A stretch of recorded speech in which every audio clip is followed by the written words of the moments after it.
Arranging a mortgage. When you are looking to buy a property, you may well need to do so using a mortgage. Whatever your position, whether you are a first-time buyer, looking to move to a new house, or simply searching out a fresh deal against an existing mortgage, the process can be complicated and tricky. There will be a lot to consider, weigh up, and factor in.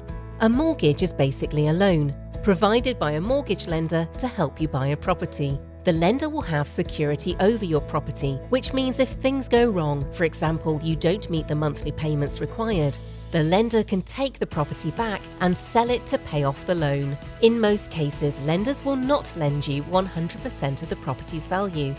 You will need to put down a deposit and the lender will lend the rest. The minimum deposit lenders require varies from situation to situation. 5% is the normal minimum, but it could be higher in many cases. A common mortgage term is 25 years. Again, this can vary and may be longer or shorter than this.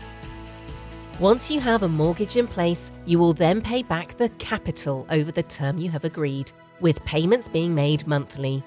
This is known as a capital repayment mortgage. There are alternatives which are known as interest-only mortgages. This is where you do not pay the loan back each month to the lender, but become responsible for the full payment at the end of the term. In this case, you will need to ensure you have enough money in savings, for example within ISAs or pensions, to pay off the mortgage. You may not have a choice in today's marketplace, as you may be required to have a capital repayment mortgage as part of any mortgage offer. Whichever method you use to repay the capital, you'll also pay interest on the amount borrowed each month, either at a fixed or variable rate of interest, depending on which type of deal you choose. A fixed rate of interest keeps the interest locked at a figure for a set period. A variable rate means the interest rate will move in line with general fluctuations in interest rate levels. You will note already from these basic points that there are a lot of different factors to weigh up. Once you have determined how much deposit is required and how much you can afford, you will need to look closely at other costs and charges associated with the mortgage. These can include upfront costs and early payment charges should you pay off the mortgage earlier than the full term.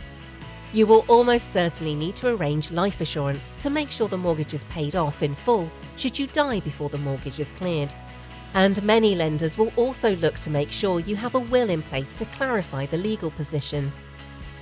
You may need to look at other insurances, such as protecting your income against ill health or even a redundancy. You will need house insurance, which should include covering the building and the contents. Within the basics and the added factors we have described so far, we have not mentioned other possible alternatives to deals that you might explore. Options such as offset mortgages and tracker mortgages. Sometimes you can get interest rate discounts for short periods, for example, a year. There are also government-backed schemes such as shared ownership. These may be suitable for your circumstances. You may well be in the position that you have many lenders prepared to offer you a mortgage, and the comparison of their deals available could involve complex calculations, because the cheapest deal measured by the interest rate may not be the cheapest overall deal for you in the long term.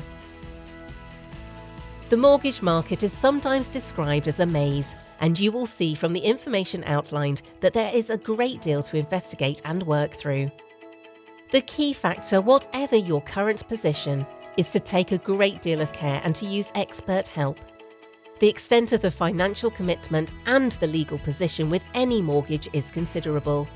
In summary, it makes perfect sense to explore all your options. Look at any deal, making sure you consider all the costs, not just the headline interest rate, and that you fully review the terms and conditions. Taking advice from a specialist in these areas can be worth its weight in gold. We are here to help you and have the expertise to advise you around every aspect of your mortgage requirement.